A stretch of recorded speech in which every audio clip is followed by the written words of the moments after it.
Les entreprises cherchent beaucoup de gens qualifiés parce que ce sont des métiers de haute qualification, on va dire, évidemment, hein. En pleine évolution en plus. On est à la porte d'entrée de quelque chose d'extrêmement important du point de vue de l'évolution et de l'ambition que le Ferrocampus a à lui-même.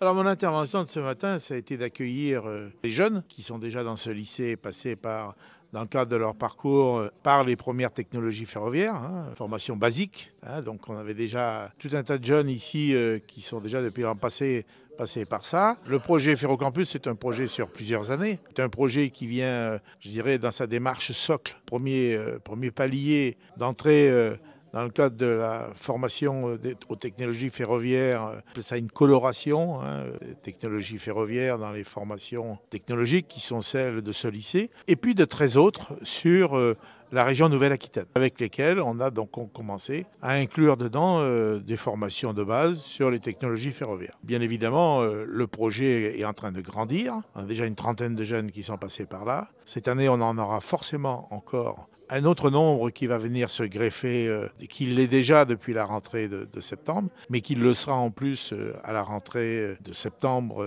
2024-25, de la rentrée scolaire 24-25. Donc on est en train de grandir avec un nombre de jeunes qui sont en train d'acquérir des connaissances dans le domaine de technologie ferroviaire. Et l'objet de cela, c'est d'avoir des formations technologiques qui soient dans la démarche de technologie ferroviaire et avec un diplôme de BTS qui va venir ici à Bernard-Palissy s'installer à la rentrée prochaine, plus particulièrement tourné vers des questions qui sont liées notamment à l'électricité ferroviaire. On va avoir un BTS qui va être consacré à ça. Ça va être, je dirais, le premier diplôme quelque part qui soit d'ordre technologique, industriel et en même temps ferroviaire.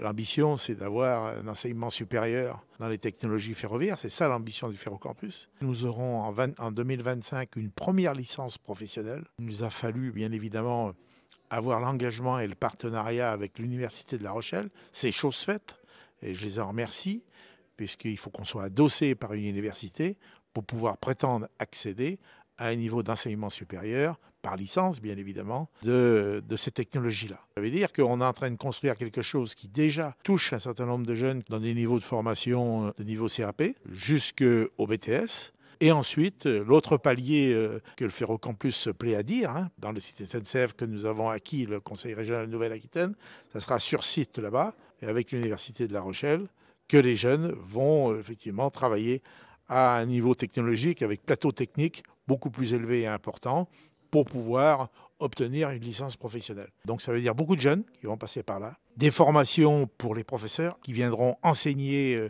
à ce niveau-là de compétences. Alors on a déjà beaucoup de compétences parmi les professeurs. On a aussi du personnel qui a de l'antériorité du point de vue des connaissances professionnelles et ferroviaires à la SNCF. Il y a aussi dans le secteur industriel des entreprises spécialisées et qui travaillent aux questions de formation. C'est un peu cet écosystème qu'on veut réussir à mettre en place avec Ferrocampus, avec les jeunes au cœur du sujet, bien évidemment, hein. Un parcours que l'on se plaît à dire en Nouvelle-Aquitaine au Conseil régional d'ascenseur social, de retournement d'un territoire, en offrant des solutions de formation et de métiers nouveaux, et en même temps des possibilités de recrutement et d'emploi.